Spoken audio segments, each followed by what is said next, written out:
Muy buenos días. Gracias por estar nuevamente con nosotros en este consultorio médico deportivo. Y con esta plática terminamos la segunda ronda de pláticas acerca de temas de medicina del deporte. Y espero que nos acompañen para una tercera edición que iniciaremos a partir del 22 de marzo. El día de hoy tengo el gusto de presentarles al doctor Joshua Carrillo, que nos hablará sobre prescripción y... ¿Sí es prescripción, perdón, doctor? Evaluación médico-deportiva.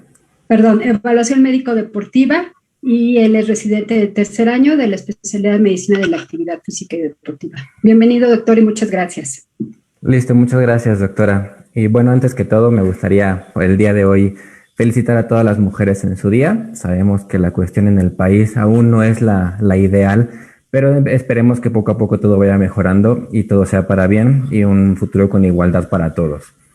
Y bueno, muchas gracias también a la Dirección de Medicina del Deporte y a la Dirección del Deporte Universitario por permitirnos siempre este espacio para hablarles a ustedes acerca de temas de interés para la población y para que se acerquen cada vez un poquito más hacia lo que es la medicina del deporte. Entonces voy a empezar a compartir mi pantalla para darles la presentación del día de hoy. Listo. ¿Me confirma si se ve, doctora? Sí, perfecto. Adelante. Correcto. Bueno, pues el día de hoy, como ya lo mencionamos, vamos a hablar acerca de la evaluación médico-deportiva.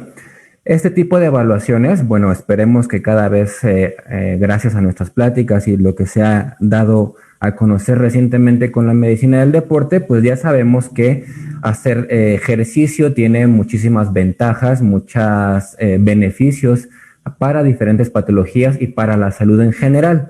Pero algo en lo que todavía hay mucha controversia y mucha duda es qué tan bueno es que yo me evalúe y sepa que tengo las mejores condiciones para empezar a hacer ejercicio y que va a ser de la forma más segura.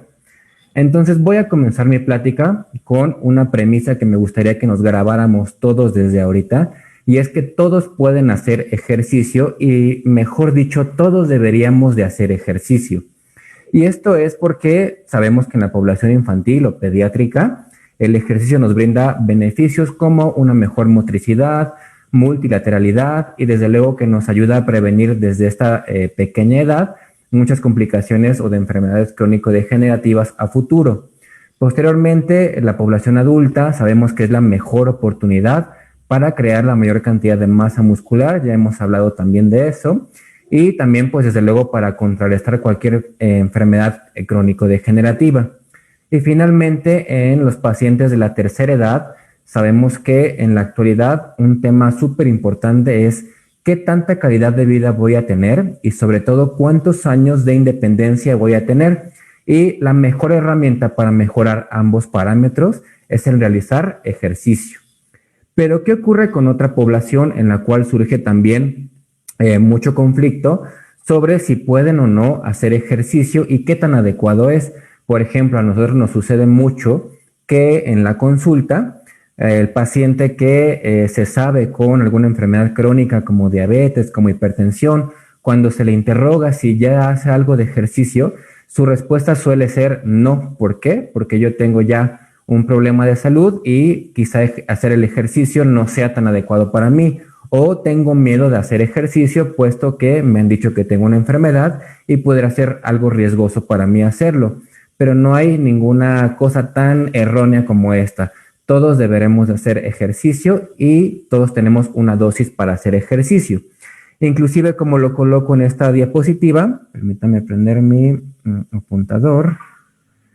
Como lo coloco en esta diapositiva, pues también el paciente con algún tipo de enfermedad, ya sea cardiovascular o que ya ha padecido algún tipo de infarto, también tiene una dosis de ejercicio. Inicialmente lo llamamos rehabilitación cardiovascular, pero posteriormente ya también podemos prescribirle a él un ejercicio que sea adecuado para sus condiciones.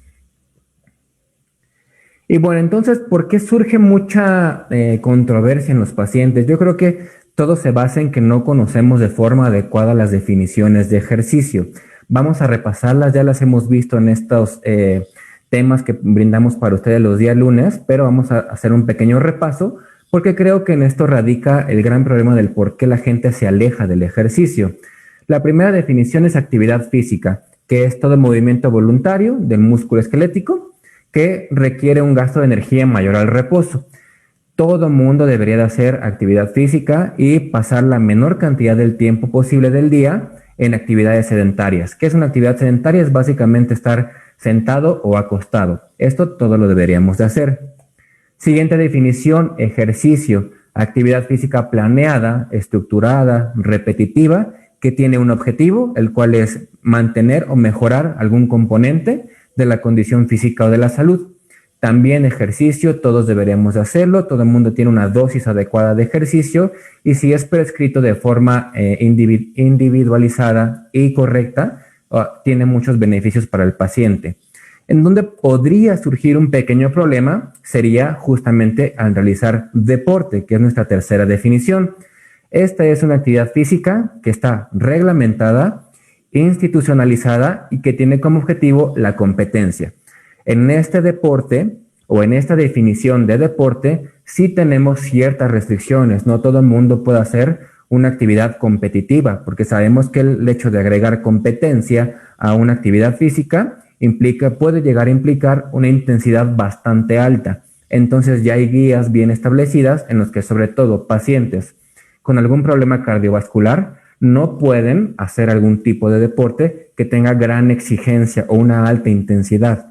Entonces puede que de aquí surja el miedo de los pacientes a acercarse al ejercicio, pero es realmente la parte competitiva en donde realmente podríamos tener algunas complicaciones de las cuales vamos a estar hablando a lo largo de esta plática. Y bueno, esta diapositiva ya la hemos mostrado antes y también la vamos a seguir viendo probablemente en algunas otras pláticas y nos habla acerca de qué tan benéfico es el ejercicio para un montón de cosas en el organismo. Sin meternos en cosas moleculares, lo iremos explicando quizá en algunas otras pláticas, pero me interesa mucho que volvamos a repasar esta cuestión en donde podemos observar que el ejercicio nos ayuda para muchas enfermedades. ¿Cuáles? Cáncer, infecciones, insuficiencia vascular, presión arterial alta, diabetes, obesidad, síndrome metabólico, osteoporosis, osteoartrosis, es decir, muchas de las principales enfermedades que hoy en día aquejan a la gran cantidad de personas a nivel mundial y en nuestro país ni se diga. Entonces, todas estas enfermedades que les presento en esta diapositiva ya se ha estudiado y ya se ha analizado muchísimos estudios clínicos en donde se comprueba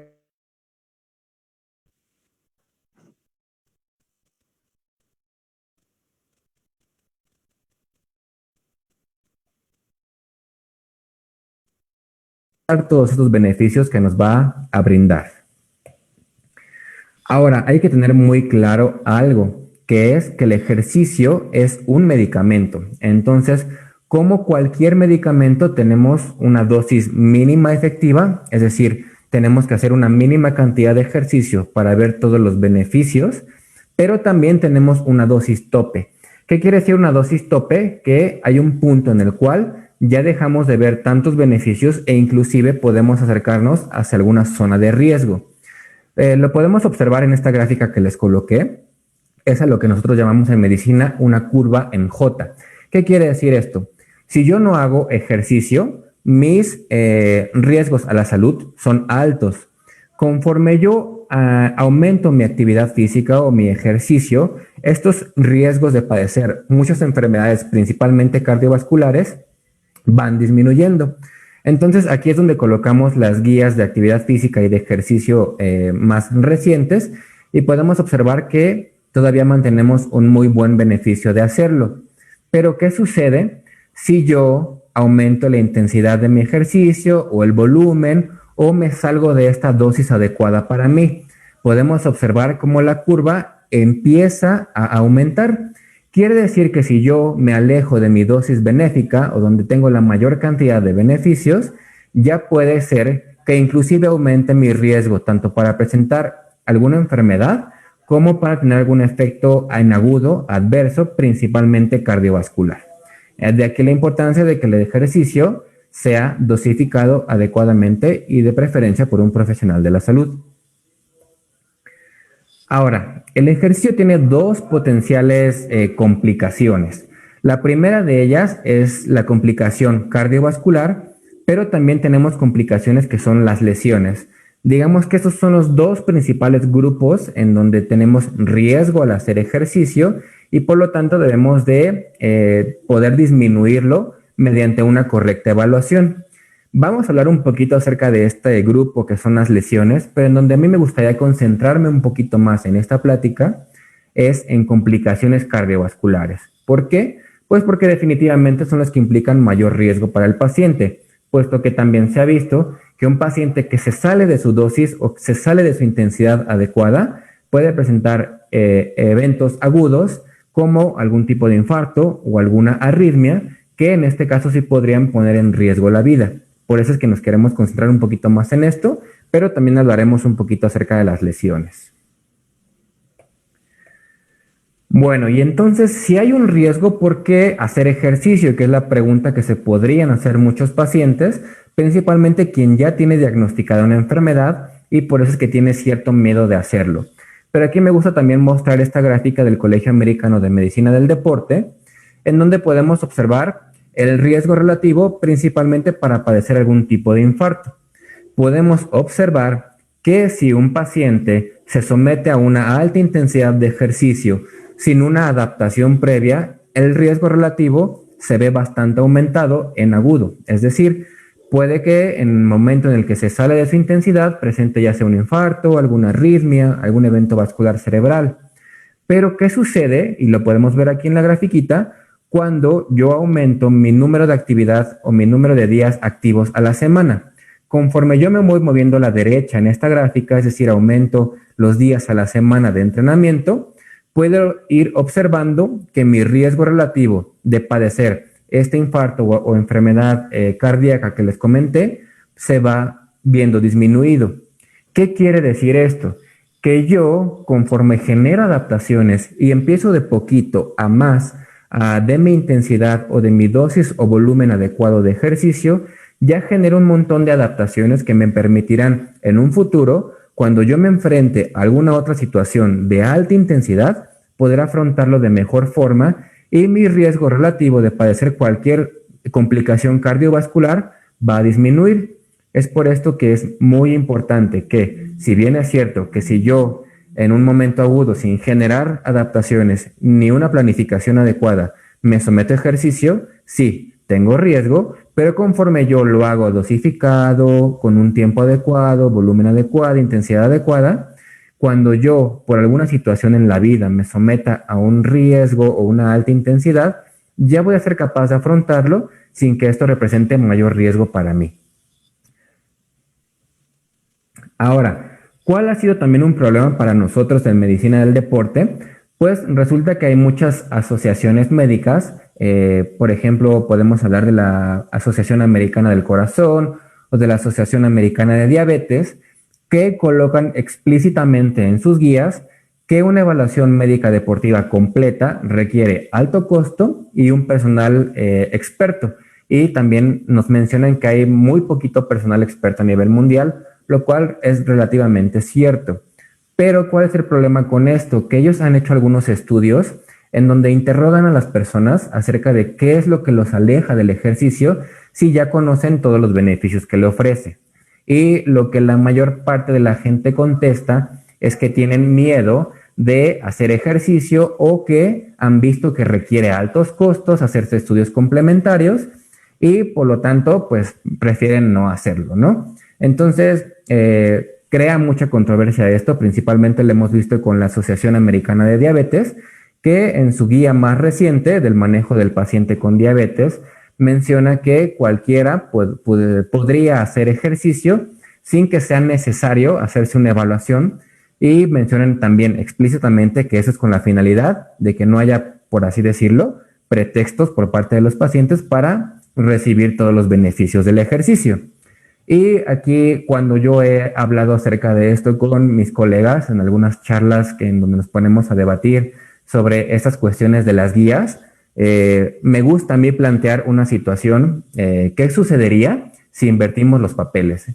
Imaginemos que yo, como médico del deporte, me junto con un grupo de colegas y les digo, no vayan al endocrinólogo, porque qué tal que el endocrinólogo les solicita muchos estudios costosos, les detecta diabetes, y aparte, además, usted ya sabe que de todos modos no debería de consumir azúcar. Entonces, quiero que se entienda la analogía, no es ninguna agresión contra nadie, pero sí nos gustaría decir que a nosotros nos gusta que nuestra dosis de medicamento que nosotros brindamos se le dé al público o a la gente en general de una forma lo más segura posible.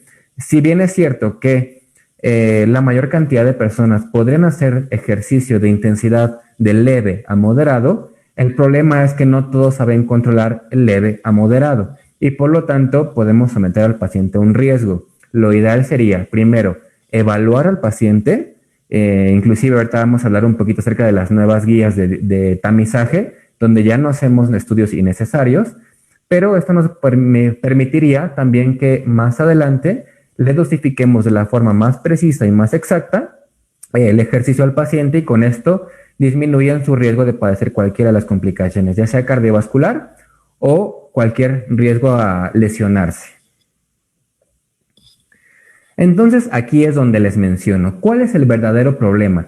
Ya vimos que en las guías, en algunas pláticas anteriores, nos dicen, toda persona puede hacer ejercicio de intensidad leve a moderada sin que aumente necesariamente su riesgo cardiovascular, excepto aquellos pacientes que ya se saben con algún problema en el corazón. Pero lo que sucede es que yo le puedo decir esto a cualquier paciente, pero ¿cómo me voy a asegurar de que este paciente sepa que es para él una intensidad leve a moderada? Y en el caso de, por ejemplo, en nuestro país, vemos exactamente que la gente no se sabe dosificar. Los famosos guerreros de fin de semana o weekend warriors, sabemos que a lo largo de toda la semana no hacen ninguna actividad física, no presentan adaptaciones al ejercicio y sin embargo los fines de semana van a su campo llanero y lo dan todo en la cancha, ¿no? Pues es donde más hemos visto, no solo en México, sino a nivel internacional, que la mayor cantidad de personas padecen alguna lesión cuando bien les va, pero también pueden llegar a presentar alguna complicación cardiovascular. Y esto está porque sin generar adaptaciones se someten a alta intensidad, ya veíamos nosotros la curvita en J, y por lo tanto exponen a su cuerpo a una intensidad muy alta y es donde vienen todas las complicaciones, ¿no? Entonces, realmente son pocos los profesionales de la salud que pudieran decir que prescriben un ejercicio individualizado y bien dosificado. También sucede muchísimo, y tampoco es ninguna agresión contra nadie, pero en muchos lugares o gimnasios no de una cadena seria, los entrenadores, el primer día que va una persona a hacer ejercicio, y lo sabemos porque nos lo comentan los pacientes, empiezan con una rutina enorme, full body, con un volumen elevadísimo, y el paciente, como les comentaba, si bien les va, amanece adolorido, no se puede levantar, pero puede continuar más adelante con su vida. Pero puede suceder también que se arriesgue a una lesión grave, en donde entonces sí va a tener que ir al médico, pero para ya una rehabilitación o programar algún tipo de intervención, o lo arriesgamos también a algún problema cardiovascular, ¿no? Entonces, de ahí la importancia de entender bien las guías y que sí, todos pueden hacer ejercicio, pero hay que saber cómo hacerlo. Ahora, ¿qué se hacía antes y por qué vienen todas estas pues declaraciones de muchas organizaciones de la salud acerca de que era muy complicado poder evaluar adecuadamente a un paciente? Pues lo que sucedía es que había un algoritmo bastante complicado y en el cual, sí, hay que aceptarlo, que se podían llegar a solicitar estudios que no todo el mundo necesitaba. Esto sucedía porque clasificábamos al sujeto básicamente por su riesgo de padecer alguna enfermedad cardiovascular. Y en poblaciones, por ejemplo, como la de México, prácticamente el 90 y tantos % de la población presentaba un riesgo de moderado a alto. ¿Por qué? Porque ¿cuáles son los factores de riesgo que se buscaban? Principalmente obesidad, hipertensión, una edad mayor a 55 años, tabaquismo, prediabetes y algún síntoma de enfermedad cardiovascular o metabólica. Entonces, si ponemos atención en todos estos, prácticamente toda la población caía en un riesgo ya sea moderado o alto. Y entonces las guías nos decían que en paciente con riesgo moderado a alto, pues ya requerían de preferencia un estudio clínico que incluía una historia clínica, electrocardiograma, pero hacían mucho énfasis en una prueba de esfuerzo, ¿vale? Y entonces una prueba de esfuerzo, si no han visto algunas de las pláticas anteriores, básicamente consiste en someter al paciente a una carga incremental de ejercicio para ver si no se presenta alguna complicación, principalmente algún dato de isquemia o que no esté llegando bien la sangre al corazón, ¿vale? Entonces es un estudio que es relativamente caro y sí podría alejar a muchos pacientes de podérselo realizar. Pero ¿qué sucede? Ya desde el año 2015, el Colegio Americano de Medicina del Deporte se puso a analizar este diagrama y llegó a la conclusión de que efectivamente se sometía a muchos pacientes a estudios que no requerían y por lo tanto había que perfeccionar este algoritmo y realmente lo hicieron. Vamos a ver un poquito de evidencia, pero en la actualidad se ha mejorado bastante en este tipo de tamizajes. Ahora, ¿qué es lo que se hace básicamente? Puede parecer igual de complejo, pero es un poquito más sencillo y realmente ahorita vamos a ver cómo nos ayuda a nosotros. Básicamente lo que preguntamos ahora es si el paciente ya hace algún tipo de ejercicio y aquí hay otra cosa que entender. En la consulta normalmente le preguntamos al paciente si hace o no ejercicio y como hace el fin de semana 1 hora de partido de fútbol, nos comenta que sí. Pero aquí hay que entender, ejercicio para las guías y para este tamizaje es el realizar actividad física de intensidad moderada a alta durante al menos 30 minutos, 3 veces por semana en los últimos 3 meses. Si usted hace eso, efectivamente hace ejercicio. Si no, solamente es una persona activa, ¿vale? Entonces, en cuanto a esta definición, si nosotros hacemos ejercicio, realmente el panorama se vuelve mucho más sencillo. ¿Por qué? Porque solamente se recomienda que una persona se someta a un escrutinio médico, a una evaluación médico-deportiva, en el caso de querer aumentar su intensidad de ejercicio o que presente alguna enfermedad cardiovascular o metabólica sintomática, es decir, que tenga algún síntoma de ello, o que ya tenga diagnosticada una enfermedad y ya haya presentado algún problema durante la realización de su ejercicio.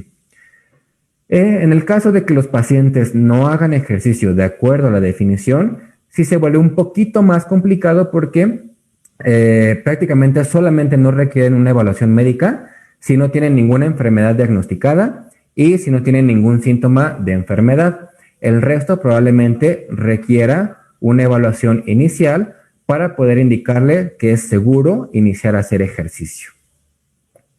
Entonces, en resumen, actualmente tenemos 3 preguntas básicas: si ya realizo ejercicio o no, si tengo signos o síntomas o una enfermedad diagnosticada, principalmente metabólica o cardiovascular, y también una pregunta súper importante es qué intensidad de ejercicio yo quiero realizar. Ahora, el problema en este punto es que muchos pacientes, cuando hacemos un cuestionario de autollenado, es decir, si yo le digo en este momento, conteste esas preguntas y usted mismo dígame si requiere o no una consulta, probablemente van a decirnos que no. Y esto sucede porque muchos ni conocen que tienen una patología, ni saben distinguir signos o síntomas y tampoco saben qué intensidad quieren, ¿vale? De ahí la importancia de que se asesoren correctamente, porque ya se ha visto en muchos estudios que cuando yo someto a un paciente a un autocuestionario, es decir, que yo llene un papelito con preguntas como estas, un poquito más desglosadas, el paciente tiende a sobreestimar sus capacidades y piensa que no tendría ningún riesgo para realizar alguna actividad o un ejercicio. Por lo tanto, ahí se pierde toda la efectividad de los cuestionarios de autollenado y aumenta el riesgo a los pacientes. Ahora, ¿qué debería de incluir? Ya vimos en las guías una evaluación médico-deportiva, pues por lo menos una historia clínica completa donde interroguemos al paciente sobre antecedentes de signos y síntomas o enfermedades diagnosticadas. El segundo punto sería un electrocardiograma en reposo y el tercer punto, de forma ideal pero no necesaria, una prueba de esfuerzo monitorizada. Ya sabemos que la historia clínica la podemos hacer de forma muy sencilla, la prueba de esfuerzo es bastante cara, pero yo me quiero centrar en un punto que es súper importante y a mi parecer muy poco estimado, que es el electrocardiograma en reposo. Vamos a ver por qué es muy importante que la mayor parte de la población se sometiera a este estudio. Y ahora, sucede también algo súper importante acá. Pasa muchísimo que cuando a un paciente, principalmente niños, pero también en el resto de la población, quieren empezar a hacer alguna actividad deportiva, lo primero que les solicitan es un comprobante médico en donde se diga que el paciente es apto para realizar actividad física o ejercicio. Pero ¿qué sucede? Todo el mundo cuando nos dicen eso, pensamos en irlo a conseguir en 20 pesos a farmacias similares, o me parece que 30, algo así cuesta este comprobante. Ahora, igualmente no es ninguna agresión ni nada, sabemos que hay médicos capaces, inclusive yo he estado dando consultas en algún tipo de farmacia previo a realizar mi especialidad, pero justamente por eso sabemos que en la farmacia no tenemos los recursos adecuados para poder hacer un diagnóstico integral de nuestro paciente. Por lo tanto, si bien podemos hacer una historia clínica, perfecto, pero no contamos con electrocardiograma, ni mucho menos con una prueba de esfuerzo. E inclusive, el mejor cardiólogo deportivo probablemente se le irán muchos casos si solo cuenta con su historia clínica y su estetoscopio. Entonces, cuidado con eso. Se podría hacer, pero no es el escenario ideal y no es el escenario para todos. Ahora, ¿cuál es el problema con el electrocardiograma? Por lo cual les comento que está muy poco estimado, pues que hay muchas asociaciones que no han encontrado grandes beneficios al realizarlo, pero el problema es que inclusive ellos mismos lo declaran. El problema es que no hay mucho personal capacitado para poder interpretar un electrocardiograma y menos un electrocardiograma de un deportista. Pero ¿qué nos dicen algunos otros estudios? Por ejemplo, en el 2018 se publicó un estudio acerca de la prevalencia de muerte súbita cardíaca y se observó que es la principal causa de muerte en atletas mayores a 35 años. Y también un dato súper importante es que solamente 12 a 36% de los pacientes que presentaron muerte súbita cardíaca reportaban síntomas antes del evento final o el evento que tuvo alguna complicación. Por lo tanto, no nos podemos fiar solamente de signos o síntomas. El mejor estudio para hacer una primera aproximación podría ser un electrocardiograma en reposo. Hay algunos otros estudios que se han hecho a nivel mundial donde básicamente encuentran una situación similar. Muchos atletas colegiales o seniors mayores a 35 años o una población que solo hace actividad de fin de semana, siempre encuentran que la principal causa de una muerte súbita o un evento cardiovascular es el hecho de que no tenían síntomas antes y se expusieron a una alta intensidad de ejercicio. Aquí quiero mostrarles otro estudio que hace un reforzamiento de la importancia del electro, en donde podemos observar que se aplicó un protocolo de tamizaje similar a lo que les acabo de comentar, en donde hacen una historia clínica completa, un cuestionario y hay que destacar que realizan un electrocardiograma en reposo. Podemos observar cómo al final de esta serie de estudios que realizaron, una cantidad de 91 pacientes que representan el 11.4% de la población a la que ellas estudiaron, presentaron efectivamente alguna enfermedad cardiovascular. Y la única forma en la cual ellos pudieron ir dirigiendo su estudio cada vez más específico fue mediante la aplicación inicial del cuestionario, de la historia clínica y del electrocardiograma. Esto quiere decir que si nosotros no hubiéramos aplicado este tamizaje inicial, probablemente hubiéramos expuesto a estos 91 pacientes a un ejercicio que los pusiera en riesgo de alguna complicación cardiovascular, y de ahí su importancia. Entonces, como conclusión, vale la pena hacerlo. ¿Por qué? Porque se ha mejorado en el estudio de los pacientes. La mejor muestra es, vaya, en medicina del deporte tenemos, digamos, dos grandes instituciones que se han dedicado al estudio del ejercicio como tal. La primera es la corriente americana, obviamente de Estados Unidos, y la otra es una corriente británica. Y entonces el hecho de que en este estudio se haya aplicado el protocolo del Colegio Americano en población británica y su conclusión haya sido que efectivamente funciona, ya nos da mucho de qué hablar, porque esto quiere decir que inclusive ellos que tienen, digamos, una competencia por saber quién tiene los mejores protocolos y el mejor entendimiento del ejercicio, ya comprobaron que el protocolo del otro funcionó. Por ejemplo, ¿qué fue lo que hicieron en este estudio? A 35 sujetos los sometieron a ambos tipos de tamizaje, el anterior, antes de 2015, y el actual, después de 2015. Con esto, ellos se dieron cuenta que con la aplicación del nuevo protocolo, el 32% de los pacientes que en estudios anteriores se les hubiera hecho un montón de pruebas adicionales, ya no tuvieron que pasar por ellas. ¿Por qué? Porque el tamizaje es mejor, se ha optimizado y ya no se le exige a los pacientes una gran cantidad de estudios que pudiéramos considerar innecesarios. Entonces, vale la pena, se ha perfeccionado y es por eso que se puede recomendar hoy en día aún más. Bueno, hasta aquí en la parte neta cardiovascular, pero también les quiero hablar rápidamente de qué otras cosas se pueden hacer en una evaluación médico-deportiva. Ya que vimos que el paciente es apto, que no tiene ninguna enfermedad cardiovascular, que es relativamente seguro para él hacer ejercicio, que lo podemos dosificar de una forma adecuada, ¿qué es lo que sigue? Pues poderle ofrecer al paciente otras evaluaciones que lo vayan a ayudar en su proceso. Por ejemplo, la antropometría para poder determinar su porcentaje de masa muscular y masa grasa y saber que también estamos trabajando. Un estudio de dinamometría, que hoy en día es un gran parámetro de salud, principalmente para la tercera edad y para pacientes con cáncer. Sabemos que pacientes con mejor prensión de mano tienen menor probabilidad de complicaciones para cáncer, pero también una mayor calidad de vida y menor riesgo de sarcopenia en pacientes de la tercera edad.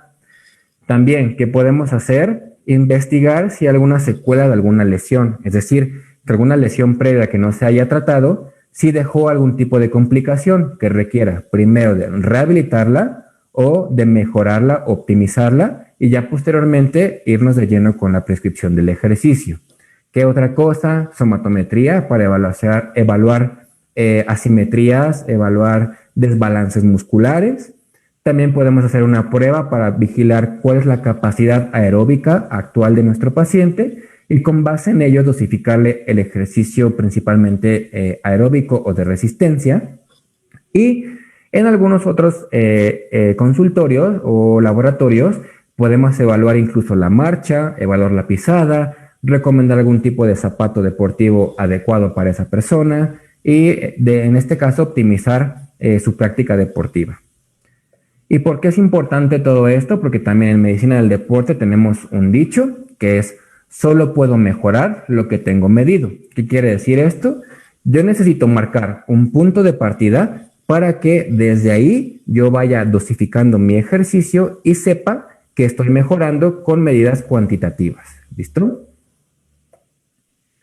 Ahora, ¿cada cuánto evaluar? Bueno, si nos vamos específicamente en guías, nos dicen que lo ideal es que al menos para descartar alguna complicación, se tendría que evaluar por lo menos cada 6 meses. Lo que sí también se ha investigado es que no debería de pasar más de un año sin que yo me evalúe, porque en un año pueden pasar un montón de cosas, ¿vale? Esto es en guías, pero como siempre decimos en medicina, una cosa son las guías, otra cosa es la realidad. A nosotros la respuesta que más nos gusta es: depende de tus objetivos. ¿Qué quiero decir con esto? Si yo voy al médico del deporte porque quiero bajar de peso, mejorar mi composición, probablemente me vaya a estar citando inicialmente cada semana y después podemos alargar un poquito los periodos de visita. ¿Por qué? Porque hay que evaluar y medir. Si yo voy al médico del deporte porque quiero mejorar mi composición, quiero hipertrofia muscular, probablemente primero me vaya a citar 1 o 2 veces por semana y después cada que requiere un cambio de mi rutina o de mi prescripción, más o menos cada 4 semanas. Si yo quiero mejorar mi rendimiento, pues probablemente voy a tener al médico del deporte pegado a mí porque día a día le va a interesar monitorizarme, ¿no? Entonces, de forma preventiva, tenemos lo que les acabo de mencionar, pero la respuesta perfecta sería, depende de tus objetivos y qué estás buscando con tu evaluación médico-deportiva. Y bueno, finalmente, si aún no logré convencerlos con todo lo que les acabo de mencionar, pues vamos a tocar ahora un punto de interés para todos y que está de moda, por así decirlo, ¿no? Entonces, hoy en día, pues creo que es al punto en el que estamos, muy pocas personas podemos todavía decir que no hemos sido afectadas afortunadamente por el COVID-19. Pero aquellos que responden que sí, ya presentaron COVID-19, ahora tienen una razón más para evaluarse antes de hacer ejercicio. ¿Por qué? Porque se ha visto una importante relación entre COVID-19 y un fenómeno llamado miocarditis. ¿Qué quiere decir miocarditis? Básicamente inflamación del tejido muscular del corazón. ¿Y a qué me predispone esto? Pues primero a inflamación, luego a fibrosis, y que esta fibrosis desarrolle arritmias o inclusive isquemia, es decir, infartos. Por eso es que hoy en día también hay guías del Colegio de Medicina del Deporte que nos dice que cualquier paciente que haya presentado COVID en cualquiera de sus, digamos, categorías, pero principalmente en COVID de moderado a severo, requieren primero una evaluación médico-deportiva, principalmente con al menos un electrocardiograma, para poder checar si no hay algún dato de alguna de estas patologías secundarias a la miocarditis. Principalmente si presenta disnea, es decir, dificultad para respirar, dolor en el tórax o intolerancia a hacer esfuerzo que previamente ya manejaban. Ahora, ¿cuál es el problema con esto? Pues que el 90 y tantos % de los pacientes justamente reportan esta sintomatología, ya sea secundaria a problema pulmonar o por la severidad de su cuadro al momento de estar más grave, pero casi todos lo presentan. Entonces, básicamente, lo ideal sería que si presenté COVID, me haga esta batería de estudios al menos. Y esto no solo para la población en general, también ya este estudio apenas fue publicado el 4 de marzo de este año, hace unos cuantos días, en donde se evaluó la efectividad de un tamizaje, tal cual se los acabo de mencionar, para evitar complicaciones en el retorno al juego en pacientes que presentaron una infección por COVID-19. Lo importante a resaltar en este estudio es que mediante el tamizaje que les mencioné, se pudo detectar a una cantidad, es decir, pequeña de atletas, por ejemplo, en esta serie 1.3%, mediante electrocardiograma, que presentaban algún tipo de complicación cardiovascular. Afortunadamente, gracias a estos estudios de tamizaje, se pudo se pudo evitar que los pacientes presentaran alguna complicación en su retorno al juego y por lo tanto nos vuelve a resaltar la importancia de hacer una evaluación previa a hacer ejercicio, que inclusive en pacientes que podríamos considerar no se complican tanto como los atletas, hasta en ellos se pudo detectar de forma oportuna y se evitó algún tipo de complicación. Entonces, por si nos faltaba algo, después de todo lo que les mencioné, ahora ya con COVID-19 hay una razón más. Y bueno, entonces yo únicamente como resumen me gustaría resaltar que todos podemos hacer ejercicio siempre y cuando sea dosificado adecuadamente. Lo ideal siempre sería evaluarse por un médico del deporte, un especialista. Él les va a indicar cuál es su mejor dosis o prescripción de ejercicio, le va a indicar si necesita o no un electro o una prueba de esfuerzo y posteriormente le va a dar seguimiento a su situación, ¿vale? Entonces, espero haberlos logrado convencer de que es lo mejor. Si queda alguna duda, pues estamos ahorita para resolver todas ellas. Y si no, ya sea en Deporte UNAM o a correo, les podemos resolver cualquier otro tipo de dudas. Y muchas gracias por su atención. Muchas gracias, doctor. Muy, muy interesante la plática y bueno, nos logra convencer. Pero a ver, tengo una pregunta. ¿Y qué pasa con los niños? ¿Qué opina en la evaluación para los niños. Ok. Bueno, ahí hay una cuestión muy importante que sucede que cuando estamos buscando alguna complicación cardiovascular, en población general principalmente tenemos dos factores muy importantes de riesgo. Uno de ellos son malformaciones congénitas, que justamente se presentan principalmente en los niños, y la otra es una complicación isquémica secundaria a procesos principalmente de aterosclerosis. Entonces, los niños, por esta cuestión de malformaciones congénitas, no están exentos de poder presentar alguna complicación relacionada al ejercicio si se nos pasa la intensidad. Por lo tanto, a pesar de que pudiéramos considerar que es una población sana, por así decirlo, también puede que haya un porcentaje de ellos que presenten alguna malformación congénita o algún otro problema de salud. Por lo tanto, inclusive en ellos se puede aplicar el mismo tamizaje y dependiendo de los resultados, determinar si requiere solo un electro o si requiere alguna prueba adicional. Ok.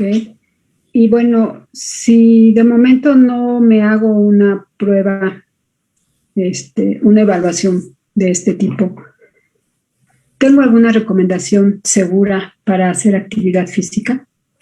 Claro. Bueno, aquí como les comenté en la plática, el problema es, o sea, si el ejercicio es seguro, siempre y cuando sea en intensidad leve o moderada, y el problema es que no sabemos cuantificarla. Una de las formas sencillas que nosotros le proponemos a los pacientes siempre en nuestras consultas es evaluar la intensidad por medio de una cosa que se llama prueba del habla. ¿Qué quiere decir esto? Que si yo estoy con la capacidad, bueno, mientras estoy haciendo ejercicio, tengo la capacidad de platicar como lo estamos haciendo ahorita, sin ningún esfuerzo, de corrido, inclusive puedo cantar o ir platicando con mi compañero de ejercicio, ahí probablemente mi intensidad esté siendo leve. Ahora, si estoy haciendo mi ejercicio y empiezo a tener que entrecortar palabras o hacer frases más pequeñas porque ya empiezo a cansarme, resulta que ahí pudiéramos ubicarnos en una intensidad moderada. Ahora, si yo empiezo a hacer mi ejercicio y inclusive estoy jadeando, ya no puedo seguir platicando, ya no puedo controlarlo más, pues entonces ahí estoy en una intensidad alta y ahí sí pudiera estar en riesgo. Entonces, recomendación general, si no podemos hacernos una evaluación, sería empezar algún tipo de actividad, principalmente aeróbica o de fuerza, pero que siempre nuestra intensidad esté máximo en esto de que me empiece a entrecortar alguna palabra, pero que siempre pueda seguir hablando, no sienta fatiga ni dificultad para respirar. Ok, doctor, muchas gracias. ¿Y qué pasa si yo lo que quiero es hacer ejercicio en un gimnasio, ejercicio de pesas? ¿También debo de evaluarme? Ok, sí, efectivamente, el problema es que no solamente el ejercicio famoso de con lo que llamamos cardio somete al corazón a estrés, también el ejercicio de fuerza por el aumento de la presión y también hay un aumento de la frecuencia cardíaca, nos pudiera llegar a exigir de más al corazón. Es un poquito más complicado de que no suceda, pero también puede pasar. En este caso igual, lo ideal sería empezar de menos a más. Si no me puedo evaluar, siempre probar de inicio intensidades o si lo queremos traducir pesos pequeños, repeticiones un poquito más altas, cercanas a 15 a 20 repeticiones y conforme yo vaya adaptando mis músculos a este tipo de actividades, inicialmente de preferencia en máquinas controladas, ya poder ir incrementando paulatinamente mis pesos, siempre adecuadamente asesorado. Pero si quisiéramos hacer una recomendación general, es que sí, también en el gimnasio o en ejercicio de pesas, de fuerza, también se somete al corazón a estrés y lo ideal sería que también ahí pues lo hiciéramos de la forma más segura. Sí, es verdad, porque la mayoría de la gente que está en los gimnasios no tiene la preparación suficiente como para asesorar a todo el público que acude, ¿no? Entonces siempre es una recomendación que se evalúen por un médico especialista, que realmente tengan diagnósticos certeros, sobre todo si nunca han hecho ningún tipo de actividad física. Muy bien, doctor, pues para terminar, ¿algún comentario extra, por favor? Vale, pues nuevamente reiterar mi felicitación a las mujeres y espero que los hayan logrado convencer. Déjenos sus comentarios si les quedó alguna duda, pero esperamos que los hayamos logrado convencer de la importancia de sí hacer ejercicio, pero hacerlo con las condiciones más seguras posibles y que mejor acompañado de un especialista. Muy bien, muchas gracias. Agradecemos a la Dirección General del Deporte Universitario por permitirnos este espacio, al doctor Joshua Carrillo, que es residente de tercer año de la especialidad de Medicina de la Actividad Física y Deportiva. Y pues, como lo menciona él, hacer actividad física de forma segura, ese es el objetivo, uno de los objetivos de la medicina del deporte. Acérquense a un especialista para que lo hagan de manera segura, placentera y sin riesgos. Muchísimas gracias y nos vemos aquí para la siguiente ronda de pláticas que iniciaremos el 22 de marzo. Muchísimas gracias y muchas felicidades a todas nosotras. Gracias.